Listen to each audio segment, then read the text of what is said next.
안녕하십니까? 저는 부산에 있는 수영 메디스 치과 원장 오주환입니다.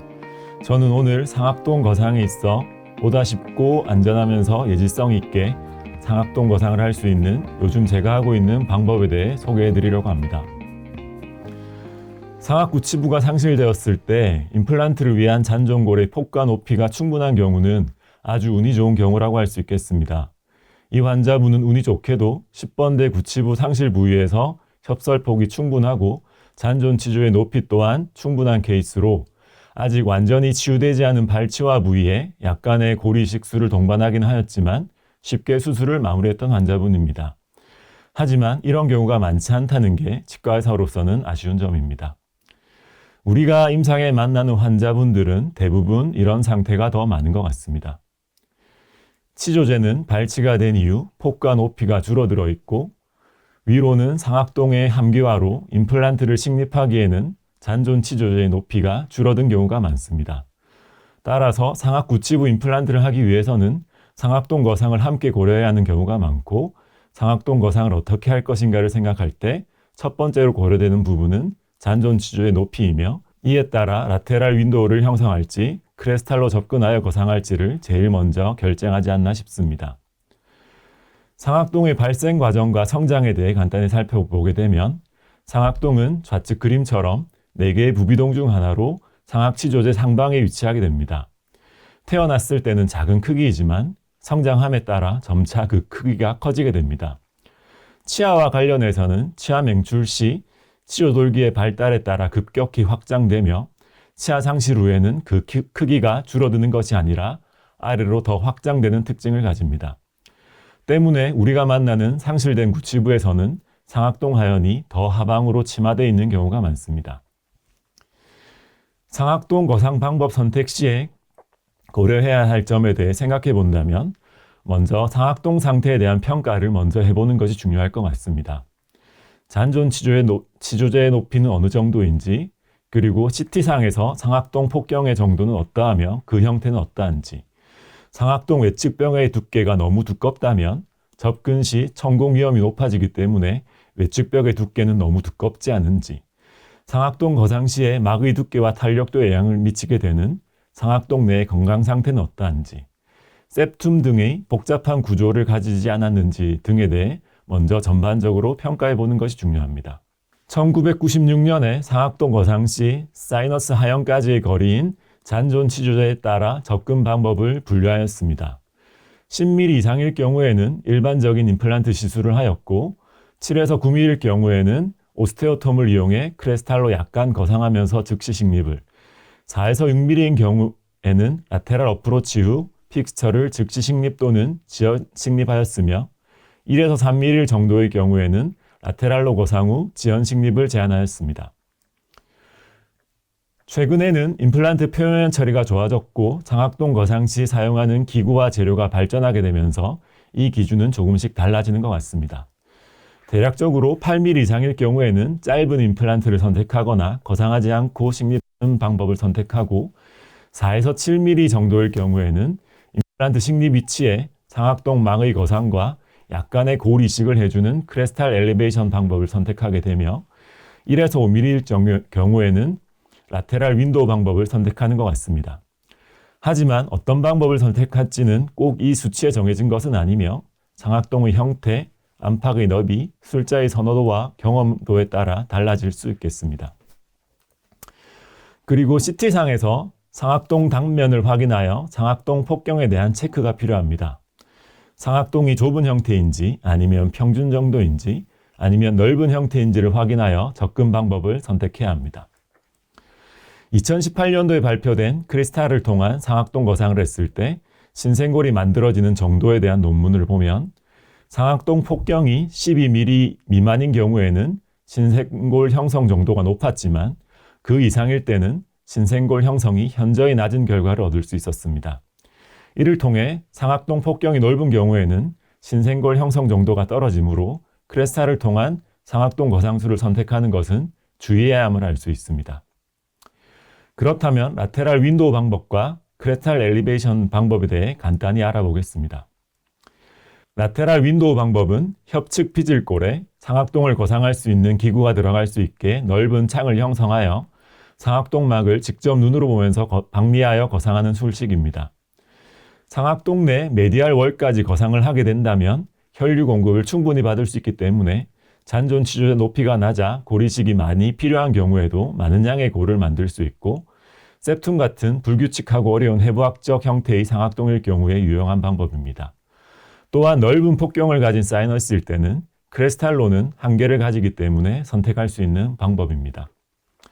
라테랄 윈도우를 할 경우에는 메디알 월까지 확실히 거상하여 그쪽으로부터 혈액 공급을 충분하게 받을 수 있게 하는 것이 중요합니다.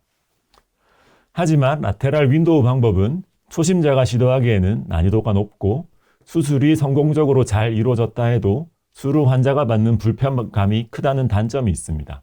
또한 수술 시간이 길기 때문에 술자와 어시스트의 피로감이 크며 잠깐의 방심이나 실수로 인해 기구가 미끄러지게 된다면 막이 천공되어 버릴 수 있는 위험이 있습니다. 시중에는 다양한 라테랄 윈도우용 기구들이 있습니다. 각 툴들을 살펴보면 라테랄 윈도우를 막 손상 없이 형성할 수 있는 특수한 드릴과 그 이후에 막을 거상하기 위한 사이너스 큐렛인 수기구 조합으로 이루어진 것을 볼 수 있습니다. 라테랄 윈도우의 과정은 라테랄에 막의 손상 없이 창을 내고 노출된 상악동 막을 사이너스 큐렛으로 조심히 골벽으로부터 들어 올려주는 과정을 거친 후에 크레스탈로 픽처를 식립하고 골 이식 후에 윈도우를 닫고 마무리하게 됩니다. 라테랄 윈도우 방법으로 상악동 거상을 했을 때 발생할 수 있는 수술 중 합병증에 관한 시스테마틱 리뷰를 보게 되면 수술 중 상악동 막의 천공을 일으키는 과정 중에 가장 많이 발생한 것이 수기구인 블런트 엘리베이터에 의해 천공이 발생된 것으로 약 80% 정도로 높은 비율을 차지하는 것을 볼 때 윈도우 형성 후 막 거상을 하는 과정에서 상악동 막의 천공이 발생될 위험이 높음을 알 수 있습니다. 따라서 라테랄 윈도우 시에 가장 조심하고 신경 써야 하는 과정은 노출된 상악동 막을 수기구인 사이너스 큐렛으로 최대한 상악동 막을 천공시키지 않고 골격으로부터 조심히 분리시켜주는 과정일 것입니다. 이제 크레스탈 엘리베이션에 대해서 알아보겠습니다. 수압 거상으로 대표되는 크레스탈 엘리베이션은 임플란트를 식립하기 위한 드릴링 홀에 상악동 거상을 위한 술식을 추가한 것으로 술식 자체가 비교적 간단하고 덜 침습적이며 수술 시간이 짧다는 장점이 있습니다. 크레스탈로 상악동을 찢지 않고 안전하게 거상하기 위한 다양한 방법과 기구들이 많이 나와 있습니다. 오스테오톰으로 말레팅하는 방법과 풍선을 이용하는 방법, 카스키트, 스카키트, 다스크키트, 그리고 드릴을 역회전하여 골치밀화 효과를 얻는 덴샤버 같은 기구들도 있습니다. 드릴로 막까지 안전하게 도달한 후에 상악동 막을 거상할 때 가장 많이 사용하는 방법은 살라인을 채운 시린지로 압력을 천천히 가하는 하이드라울릭, 즉 수압 거상 방법입니다. 적당한 사이즈로 드릴링을 한 입구에 고무로 된 하이드라울릭 리프터를 강하게 밀착시켜 완전히 밀폐시킨 후에 천천히 압력을 가하면서 살라인으로 밀어 올리는 방법입니다. 하지만 크레스탈 엘리베이션의 방법은 블라인드 테크닉으로 막이 잘 거상되고 있는지, 천공이 발생했는지를 눈으로 직접 확인할 수 없다는 단점이 있습니다. 때문에 점막 천공이 발생했음에도 인지를 못하고 골 이식제를 추가하는 경우에 상악동염이 발생할 위험이 있습니다. 또한 점막이 술자의 발행과는 다른 형태로 거상되어 버릴 수 있다는 것과 점막이 천공되었다면 엑스레이에서 어느 부위에 어떤 크기로 천공되었는지를 확인할 수 없기 때문에 거상을 포기하거나 라테랄 윈도우로 불가피하게 방법을 바꿔야 한다는 단점이 있습니다. 또한 한 개가 아니라 여러 개를 식립해야 하는 경우 각각의 거상이 필요하기 때문에 시간이 많이 걸린다는 단점이 있습니다. 크레스탈로 상악동막을 거상하는 대표적인 방법인 수압 거상을 하는 방법은 블라인드 테크닉이기 때문에 막이 찢어지지 않았는지 직접 눈으로 확인하기 쉽지 않습니다. 막이 천공되었는지 확인하기 위해 카스키트에 있는 툴도 까딱 잘못하다가는 막을 더 찢어버리게 만들 위험이 있을 수 있습니다. 상악동 막측 가방에 코티칼본이 뚫리는 느낌이 들었다고 하면 살라인 시린지로 그 부위에 물을 살짝 뿌려보고 1, 2초 후에 살라인이 고여 체어빗이 반사되었는지를 미러로 확인하는 방법으로 천공 여부를 확인할 수 있습니다. 좌측은 살라인이 고여 빛이 반사되는 상태로 막이 찢어지지 않고 잘 거상됐다고 생각할 수 있는데, 우측은 셀라인이 고이지 않고 세워버려 빛이 반사되지 않는 상태로 상악동막이 터지거나 찢어져 버린 상태라고 생각할 수 있습니다. 하지만 블리딩이 많으면 하기 어려울 수 있고 막이 잘 거상되었는지 눈으로 확인할 수 없는 블라인드 테크닉이라고 할 수 있습니다. 수압 거상으로 상악동막이 잘 거상됐는지를 푸시앤풀 방법으로 체크할 수 있습니다.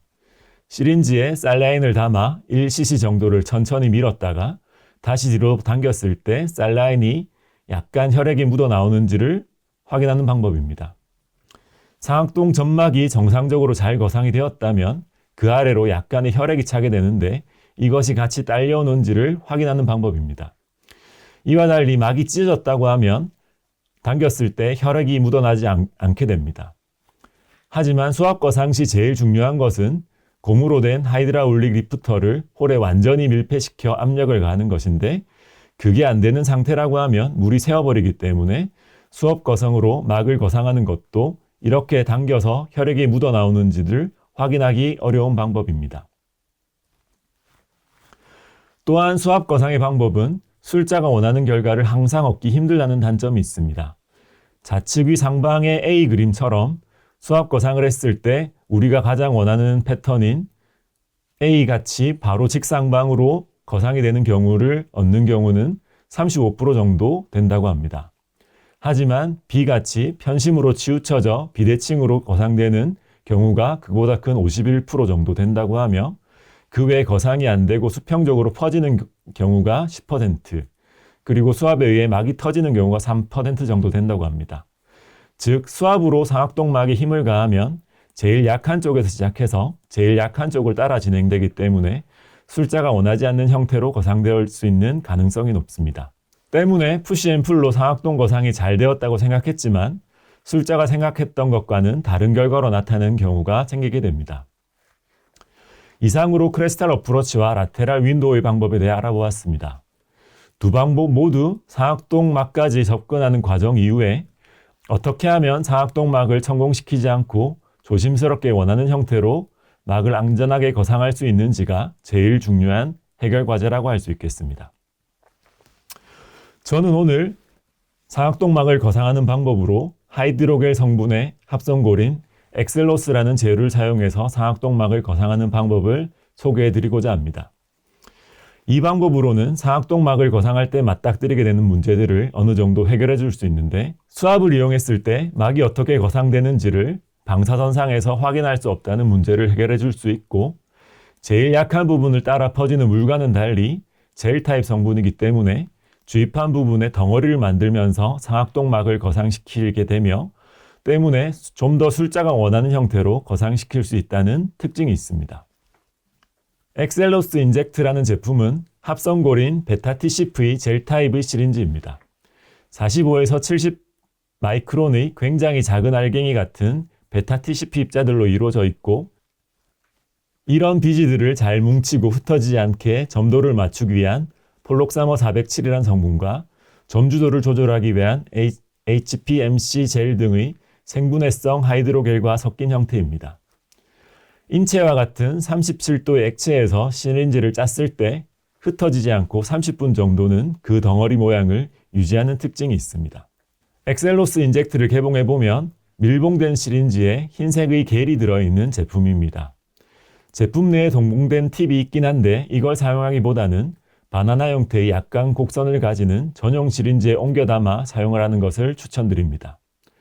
동봉된 팁은 상악 전치부와 소구치 쪽에 걸려 적용이 좀 힘들 수 있는데, 이 시린지는 술자가 상악 구치부 쪽에 접근하여 주입하기 좋은 형태와 곡선을 가지게 됩니다.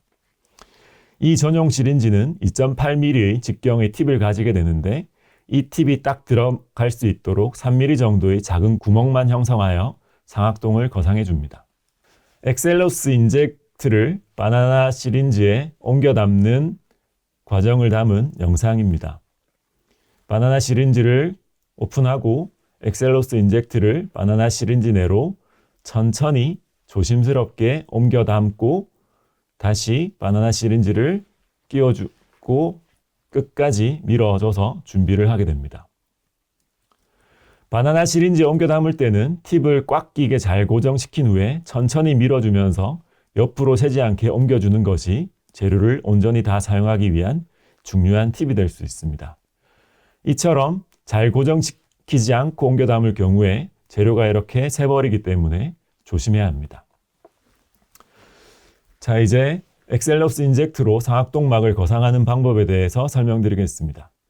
엑셀로스로 상악동막을 거상하게 되면 높은 점산성의 겔 덩어리가 상악동막을 부드럽지만 물보다는 저항감 있게 밀어주기 때문에 적당한 압력으로 거상이 가능합니다.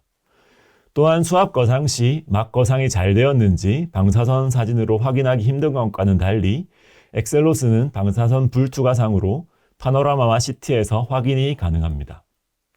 이렇게 방사선 사진상을 통해 엑셀로스 인젝트가 막을 천공시키지 않고 잘 거상되는지를 확인하면서 고리식재를 추가하고 픽처를 식립하게 됩니다.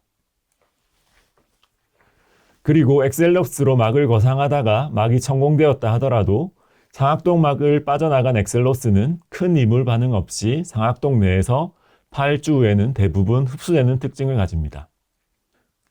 베타 TCP의 입자가 작은 알갱이 형태의 합성골 성분이라 흡수가 빠른 특징을 가집니다. 또한 천공되었을 때도 엑스레이에서 확인할 수 있기 때문에 바로 대응을 할 수 있는 장점이 있습니다. 15번을 발치 즉시로 계획하다 엑셀로스를 주입했을 때 관입이 가해져 막이 천공되었을 때 방사선상에서 확인할 수 있는데 15번 부위에 크레스탈로 엑셀로스를 주입하고 파노라마를 촬영했을 때 주입하는 힘이 셌는지 엑셀로스가 쭉 올라가며 들어가 있는 모습을 볼 수 있습니다. 하지만 이후 픽스처를 식립 후에 다시 파노라마를 찍어보게 되면 아까 위치보다는 좀 더 뒤로 이동한 것을 볼 수 있고 어벗을 연결하고 다시 파노라마를 촬영했을 때는 형상이 이제는 사라져 보입니다.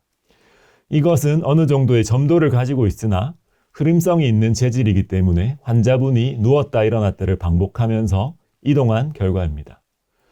다음 날 CT에서는 상악동 후방벽에 흩어진 모습을 보이며 한 달 후에는 CT에서 더 흩어져 관찰이 안 되는 모습을 보입니다. 이 환자분도 엑셀로스가 천공되어 상악동으로 넘어갔지만 수술 후 큰 이물 반응은 보이지 않았습니다.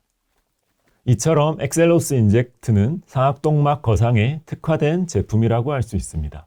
엑셀로스 인젝은 3가지 용량의 제품으로 출시가 되어 있는데 첫 번째로 0.45g은 RBH가 5mm 이상의 싱글 케이스에서 사용을 하게 되며 두 번째로 0.75g으로 제일 기본으로 많이 사용하게 되는 제품은 RBH가 5mm 이하의 싱글 케이스이거나 라테랄 앤 크레스탈 어프로치, 사이너스 위드스가 좀 더 커서 좀 더 많은 주입이 필요할 때 사용하게 됩니다. 세 번째로 1.5g의 제품은 많은 양의 거상이 필요한 싱글 케이스이거나 2개 이상의 멀티플 케이스에 쓸 수 있습니다. 엑셀로스를 이용한 상악동 거상이 제일 추천되는 상황을 말씀드리겠습니다. 상악 6번까지 존재하는 그래서 상악 7번만이 미싱된 싱글 케이스라고 할 수 있습니다. 다들 경험하셔서 아시겠지만 이런 경우에는 상악 6번 치관으로 인해 시야가 가려지기 때문에 플랩을 위한 절개선을 긋는 것부터 힘들게 되며 상악동 거상까지 동반을 해야 되는 상황이라고 하면 상당히 힘든 수술로 진행됩니다. 이 환자분도 17번에 심한 우식으로 인해 발치를 하게 되었고 발치 후 3개월을 기다린 후에 17번에 상악동 거상을 동반한 픽처 식립을 진행하였습니다. 술전 CT상의 잔존 치료제가 5mm 정도로 약간의 상악동 거상을 하면서 간단하게 식립하면 되는 케이스이지만 위치가 17번이기 때문에 전방의 다른 치아들로 인해 시야가 방해되고 접근이 쉽지 않은 케이스였습니다. 절개선을 부여하고 판막을 젖히고 적당한 위치에 픽처를 식립한 모습이지만 픽처 식립 전에 제가 했던 건 엑셀로스로 크레스탈로 조금씩 천천히 주입하면서 상악동막을 거상하고 엑스레이로 찍어보면서 방사선 불투과상으로 확인되는 엑셀로스가 돔 쉐입을 만들면서 상악동막을 천공 없이 잘 거상시키면서 진행을 되는지 확인하는 것입니다. 그리고 나서 픽처를 식립하고 마무리하였습니다. CT상에 확인하였을 때도 천공 없이 픽처 상방으로 엑셀로스가 잘 들어간 모습을 볼 수 있습니다. 식립 전과 4개월 후 보철 제작을 위한 인상대의 CT를 비교해보면 엑셀로스로 거상되었던 픽처 상부에 고라가 잘 진행되고 있는 모습을 볼 수 있습니다. 그리고 이 환자분은 27번이 미싱된 상태로 임플란트를 원하시는 환자분이었습니다. 좌측 상방에 뮤코스 리텐션 시스트로 의심되는 병소가 관찰되는 상태였습니다. CT의 단면상에도 26번과 식립될 부위인 27번 부위 상방에 시스틱한 방사선 불투과상이 관찰되었습니다. 이 케이스에서도 엑셀로스를 이용해 크리스탈로 접근해 상악동막과 같이 상부의 시스트를 같이 거상하면서 식립하기로 계획하였습니다. 환자분의 개구량이 작아 수술 필요로 접근이 쉽지 않았던 상태였고 26번에 가려 수술 시야 확보도 쉽지 않은 환자분이었습니다. 엑셀러스 0.75g을 사용해서 크리스탈로 상부 시스트를 상악동막과 거상하기 위해 천천히 조심해서 주입하였습니다. 처음 주입 시에는 최대한 조심히 천천히 주입하고 상부로 돔 쉐입으로 잘 거상이 되는지를 확인합니다. 확인 후에는 조금 더 주입하면서 상부로 막 천공 없이 잘 거상되는지를 확인하고 픽처를 식립하고 마무리하였습니다. 상부에 시스트가 있는 상태였기 때문에 엑셀로스 주입으로 상부 시스트와 막이 잘 거상되는지를 CT를 찍어보면서 확인하였습니다. CT상에 잘 거상된 것을 확인하였고 추가로 남은 엑셀로스를 주입하고 픽처를 식립하였습니다. 초기 고정값 40N 정도와 70 정도의 ISQ를 얻었고 THAB를 체결하고 수처 후 마무리하였습니다. 상방에 시스틱 양상을 보이는 상악동을 가진 개구량이 작아 접근도 힘들었던 27번 케이스였지만 엑셀로스를 이용해서 크리스탈 거상이 잘 마무리된 모습입니다. 그리고 엑셀로스 인젝을 사용해 크리스탈로 상악동 거상을 한 다른 케이스를 보겠습니다. 15번 보철 주위 우식과 측은단 병소가 있어 발치를 하고 나서 간단하게 한 개의 픽처를 식립하는 케이스지만 조금 더 유심히 보면 신경 써야 할 부분이 몇 가지 보이는 상태입니다. 먼저 식립해야 할 부위의 잔존 치조 높이가 낮고 발치 전에 측은단 병소로 인해 골질이 좋지 않은 상태입니다. 또한 식립 부위 상방에 상악동 하연이 경사져 보이는 모습입니다. CT에서 확인하였을 때도 식립 부위 상방의 상악동 하연이 경사져 보이는 상태였고 크리스탈로 거상하면서 식립하기로 진행하였습니다. 크리스탈로 엘리베이션 시에 상악동 거상의 난이도를 살펴보게 되면 상악동 하연의 형태에 따라 나눠볼 수 있습니다. 먼저 하연이 아래로 내려와 있는 컨케이브한 형태는 제일 쉬운 형태이며 하연이 플랫한 형태는 그 다음 난이도라고 할 수 있고 상악동 하연이 상방으로 볼록한 컨벡스한 형태는 그보다 더 어려운 형태라 할 수 있습니다. 마지막으로 상악동 하연이 경사진 형태는 상악동 거상 시 상악동막이 찢어질 위험이 가장 큰 제일 어려운 형태라고 할 수 있습니다. 경사진 상악동 하연을 향해 그대로 식립을 하게 되면 상악동이 찢어질 위험이 있을 수 있습니다. 따라서 저는 덴샤바를 사용해 최대한 막을 천공시키지 않도록 약간의 경사를 줘서 식립을 하기로 하였고 경사진 하연으로 진행되지 않게 약간 후방으로 경사를 줌으로써 최대한 경사를 피하는 각도로 상악동을 거상시켰습니다.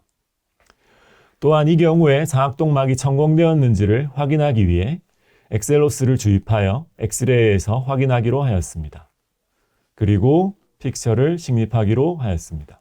수술은 가이드 수술로 간단하게 진행하기로 하였습니다. 주의해야 할 것은 상악동 하연이 경사진 형태였기 때문에 막이 천공되지 않고 잘 거상되어지는지를 엑셀로스로 확인하는 과정일 것입니다. 막이 잘 거상된 것을 확인하였고 간단히 수술은 진행이 마무리되었습니다. CT상과 엑스레이를 통해 상악동막이 천공이 일으키지 않고 엑셀로스가 잘 주입된 것을 확인하였고 픽처가 원하던 위치로 식립이 잘 된 것을 관찰하였습니다. 그리고 발치 즉시 식립 케이스에서도 발치 후 임플란트를 식립할 위치에 크리스탈 전용 기구로 3mm 정도의 작은 구멍을 형성하여 거기로 엑셀로스를 사용해 상악동막을 거상할 수 있습니다. 거상된 상악동막으로는 골이식을 따로 추가하진 않았고 픽처 식립을 한 후 발치와에 골이식을 하고 수술을 마무리하였습니다. 수루 파노라마를 촬영하여 상악동이 어떻게 거상되었는지를 보면 돔 형태로 방사선 불투과상을 보이며 거상이 잘 된 것을 볼 수 있습니다. CT상에서 확인해보면 펄케이션 부위 직상방에 엑셀로스가 상악동막을 밀어올리면서 픽처가 식립된 것을 확인할 수 있습니다. 보철이 완성된 5개월 후를 관찰해보면 식립된 픽처 팁을 감싸는 정도로만 골이 만들어졌고 엑셀로스로 거상되었던 상악동은 엑셀로스가 흡수되면서 다시 침하되어 내려간 것을 볼 수 있습니다. 엑셀로스 자체는 골 이식제로의 의미는 크지 않기 때문에 거상량이 많거나 거상한 상악동 하연이 골로 치환되기를 원한다면 흡수가 느린 이종골 등을 추가로 추가해 주는 것이 좋습니다. 이렇듯 엑셀러스로 상악동막을 거상하게 되면 수압 거상 방법과는 다르게 블라인드 테크닉의 단점을 줄이고 상악동 거상이 잘 되는지를 엑스레이상으로 확인할 수 있는 비주얼 리프팅 방법이라고 할 수 있겠습니다. 엑셀러스를 사용하여 점막이 천공될 수 있으나 이를 방사선 사진상에서 확인할 수 있기 때문에 그에 맞게 대처를 하면서 진행을 할 수 있는 것이 큰 장점이라고 할 수 있습니다. 그리고 이러한 방법을 라테랄 윈도우에 적용할 수 있는 방법도 생각해 봤습니다. 라테랄 윈도우 오프닝의 단점은 큰 윈도우를 형성함으로써 환자가 느끼는 통증과 부종, 출혈, 멍 등이 있습니다. 이러한 큰 윈도우를 형성함으로써 생기는 불편함을 혹시 작은 구멍만으로 뚫어서 라테랄 어프로치를 통해 해결할 수 있을까 하는 고민이었습니다. 이제 라테랄 앤 크레스탈 어프로치와 비주얼 사이너스 리프팅 테크닉에 대해서 설명드리겠습니다. 자, 이제 라테랄 앤 크레스탈 어프로치의 방법에 대해서 살펴보겠습니다. 라테랄로 3mm 정도의 작은 구멍을 형성하는데 치조제로부터 6에서 8mm 정도 상방에 작은 구멍을 형성해 줍니다. 그리고 엑셀로스를 주입하게 되는데 먼저 라테랄로 엑셀로스를 주입하는 이유는 크레스탈로는 픽처를 식립해야 되기 때문에 최대한 크레스탈로 상악동막을 천공시키지 않게 하기 위해 라테랄로 먼저 진행을 하는 것입니다. 그 이후로 라테랄로 엑셀로스를 천천히 조심해서 주입을 하게 되고 엑스레이 상에 엑셀로스 인젝이 잘 주입된 것을 확인한 이후에는 조금 더 엑셀로스를 주입하여 크레스탈 상방까지 거상이 될 수 있게 주입하여 줍니다. 그리고 이후로 골 이식제를 적용한 후에 픽처를 식립하고 마무리하게 됩니다. 라테랄로 진행할 때도 윈도우를 형성하여 크게 창을 만들어주는 것이 아니라 크레스탈용 기구를 사용하여 3mm 정도의 작은 구멍만을 형성하여 엑셀로스로 천천히 막을 거상해 줍니다.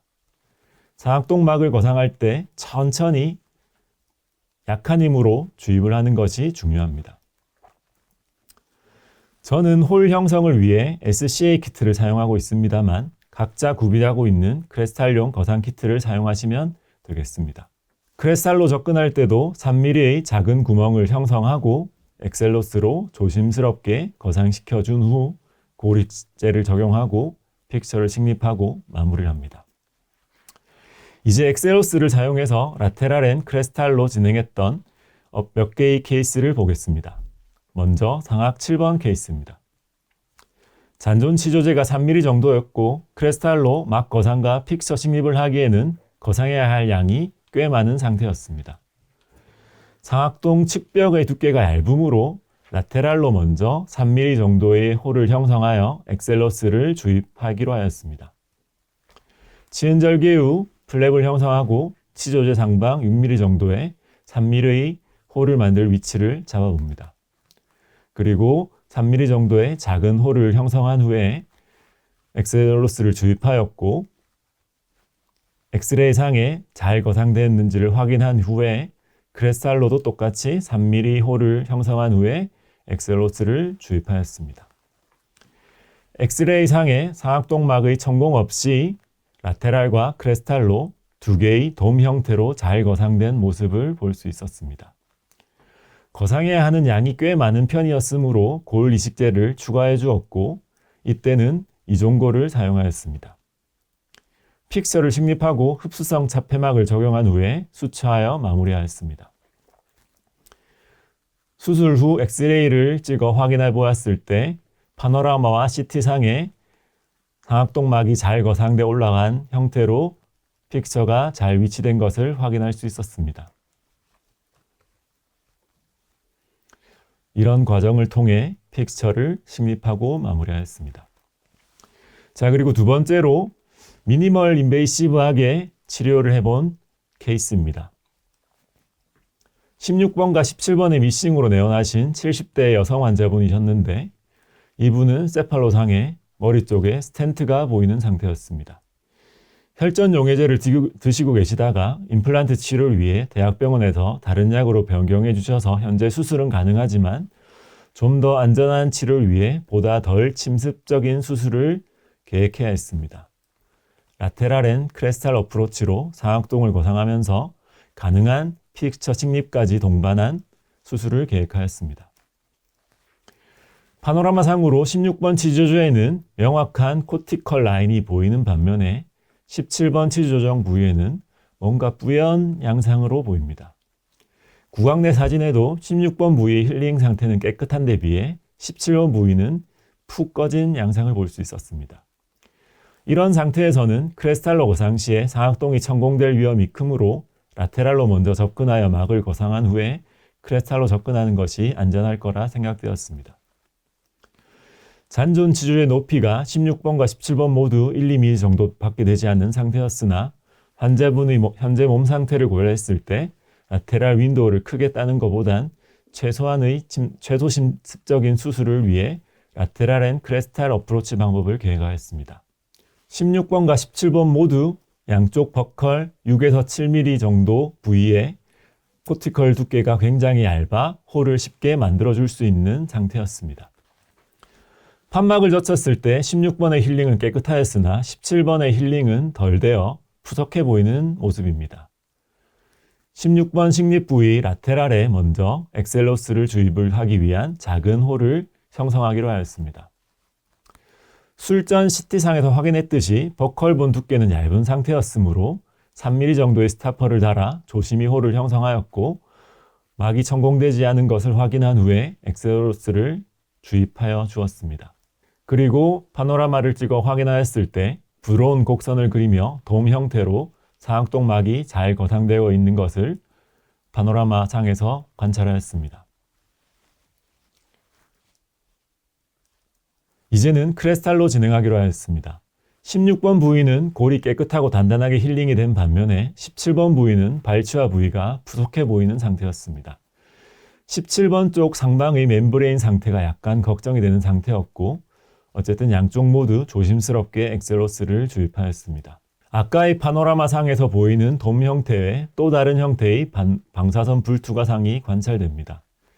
16번 부위는 크레스탈로 잘 거상이 되면서 엑셀로스가 돔 형태로 추가된 모습이지만 힐링이 좋지 않았던 17번 부위 크레스탈 부위는 거상 형태가 썩 좋지 않은 모습입니다. 17번 쪽으로 천공이 되어 터져 올라간 양상은 아니지만 플랩을 열었을 때 본의 치유 상태가 좋지 않았기 때문에 더 이상 17번 쪽 크레스탈로는 엑셀로스 주입과 골 이식은 하지 않기로 하였습니다. 픽처 식립 후에 커버 스크류와 US 힐링을 체결하였고 17번 상부에 이종골로 골 이식을 한 후에 멤브레인을 덮고 수처하여 마무리하였습니다. 수술을 마무리하고 찍은 파노라마 사진입니다. 16번과 17번 모두 픽처 상방으로 잘 거상된 모습입니다. 16번은 초기 고정이 35N 정도로 괜찮았으나 17번은 너무 약한 상태였습니다. 수루 CT 상태를 확인했을 때 16번, 17번 모두 픽처 주변으로 막이 잘 거상되어 올라간 것이 보입니다. 17번 크레스탈로 주입한 부분이 약간 솟은 모양은 있으나 천공되거나 하지 않은 양상입니다. 수술 과정을 다시 한번 살펴보면 이렇게 진행이 되었습니다. 위쪽은 수술 당일이고 아래는 8개월 후 CT 단면 사진입니다. 엑셀로스는 흡수가 잘 되는 베타 TCP 합성골로서 상악동 막을 거상하는 데는 좋으나 골 이식제로 단독으로 사용하기에는 흡수가 빨리 진행되기 때문에 거상된 상악동막이 다시 침하되어 내려오게 됩니다.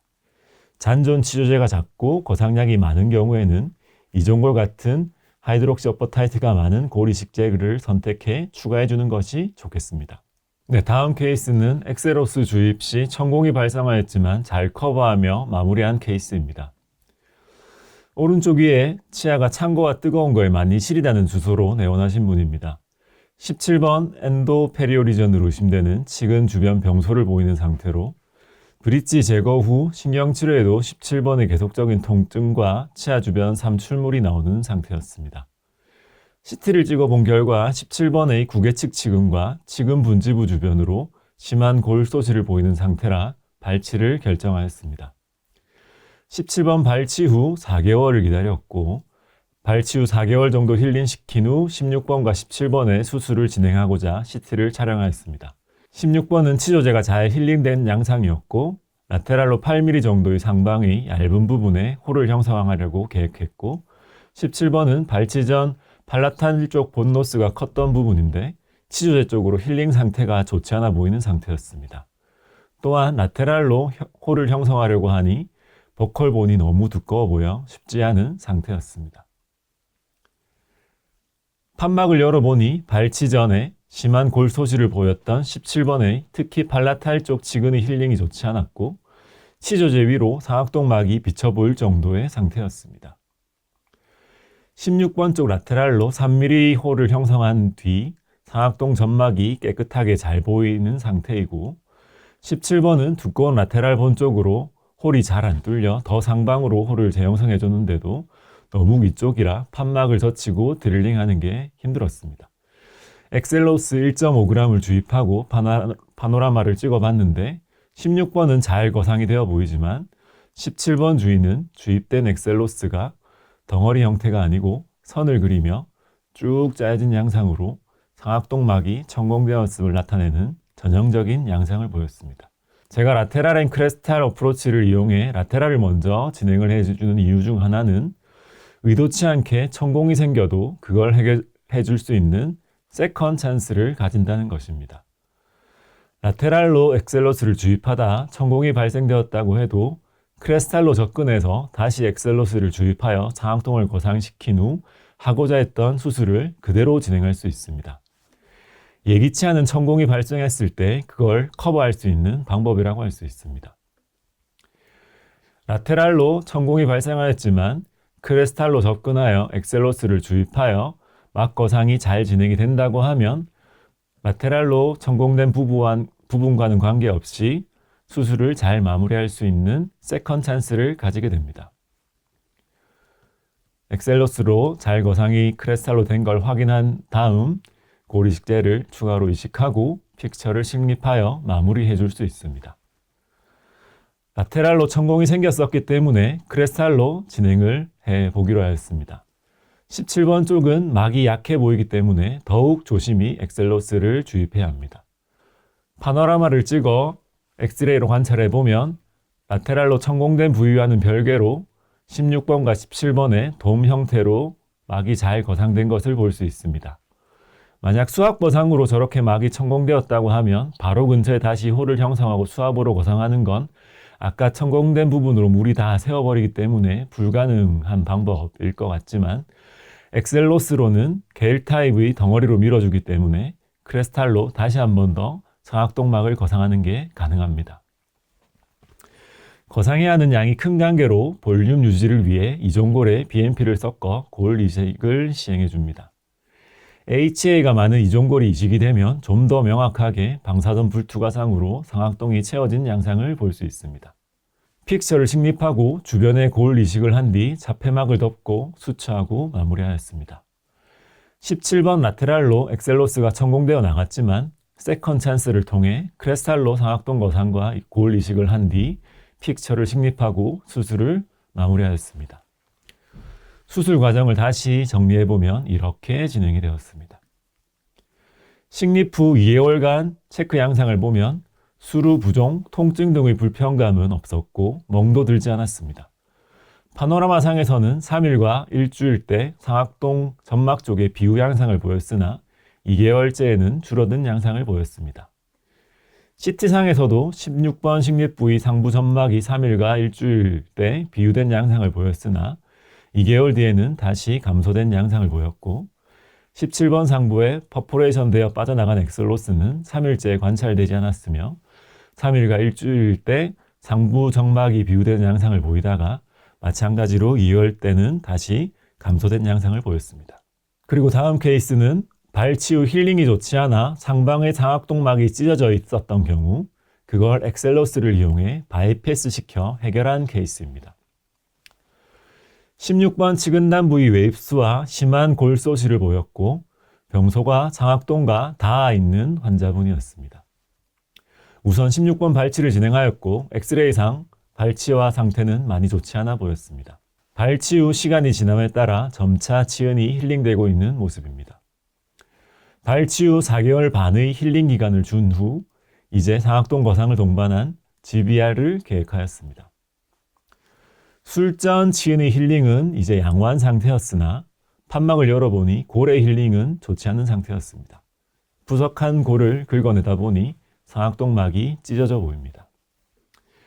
교환면에서는 약간 구멍이 난 정도로 보였지만 측면에서 보면 발치와는 아물지 않았고 상방으로 점막이 2에서 3mm 정도 찢어진 양상이었습니다. 이런 경우를 만났다면 어떤 방법으로 접근할 수 있을까요? 일단 수압거상 방법으로는 이런 상태를 절대 해결해 줄 수 있을 것 같지는 않습니다. 물이 천공된 막으로 다 세워버릴 테니까요. 천공이 일어난 경우 천공 주변으로 거상시켜 해결해 보고자 하는 경우 그 천공이 회복 불가할 정도로 커져버리는 경우가 많습니다. 라테랄로 변경을 해야 할까 고민하다 저는 이렇게 해결을 해봤습니다. 만약 유리창에 붙은 시트지가 약간의 구멍이 났을 때 그것을 조심스럽게 제거하고 리페어를 한다고 하면 그 구멍이 난 주변으로 접근을 하다 보면 지금 사진처럼 더 넓어지고 크게 문제가 되는 케이스를 만들어 버릴 수 있습니다.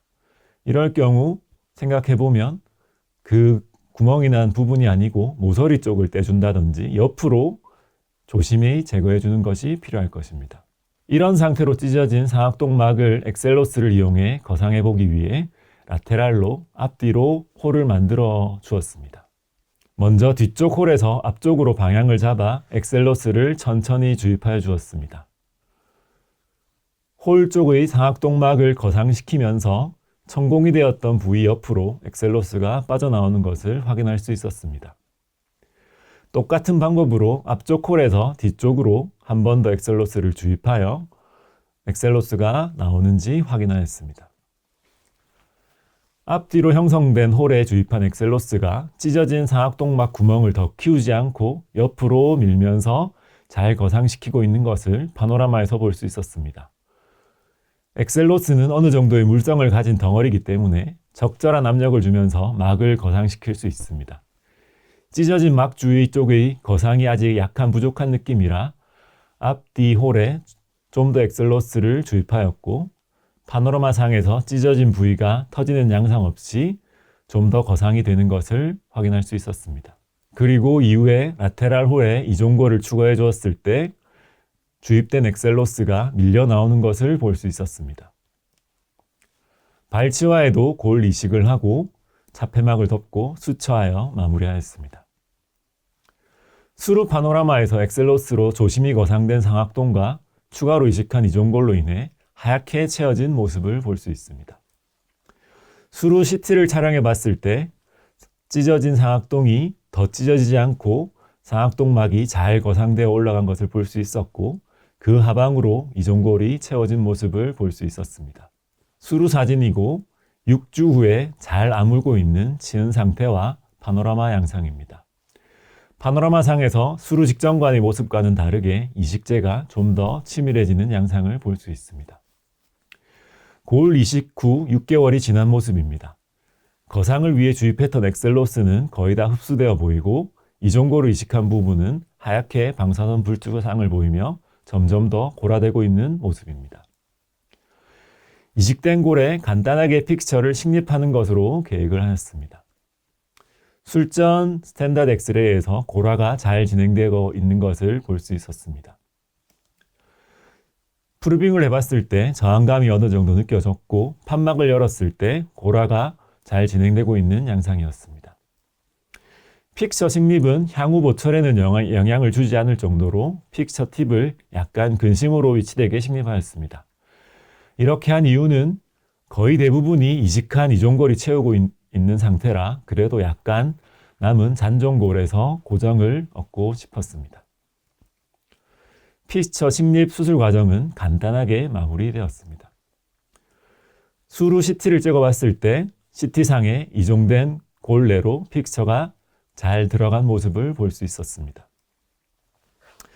초진 때 심한 골 소실을 보였던 상태였고 골 이식 수술 때는 상악동막의 찢어짐이 관찰되었지만 엑셀로스를 이용해 상악동 거상과 골 이식을 무사히 진행하였고 이후 픽처 식립은 간단하게 마무리했던 케이스입니다. 그리고 이후 힐링과 커스텀 보철을 끼우고 보철로 마무리하였습니다. 마지막으로 3개를 동시에 식립하는 멀티플 케이스입니다. 16번과 17번은 이전에 발치가 된 상태였고 15번은 치근의 파졸로 주위본이 많이 소실된 상태였으며 상악동의 치마가 아주 크게 일어난 상태였습니다. 15번 발치 후 4개월을 기다린 뒤 15, 16, 17부의 상악동 거상과 골 이식을 동반한 픽처 식립을 계획하였습니다. 15, 16, 17 모두 잔존 치주제가 2, 3mm 정도밖에 되지 않는 전형적인 라테랄 윈도우 방법이 추천되는 상태였지만 상악동 폭경이 그렇게 크진 않은 것 같아 라테랄 앤 크레스탈 어프로치 방법을 진행해 보기로 하였습니다.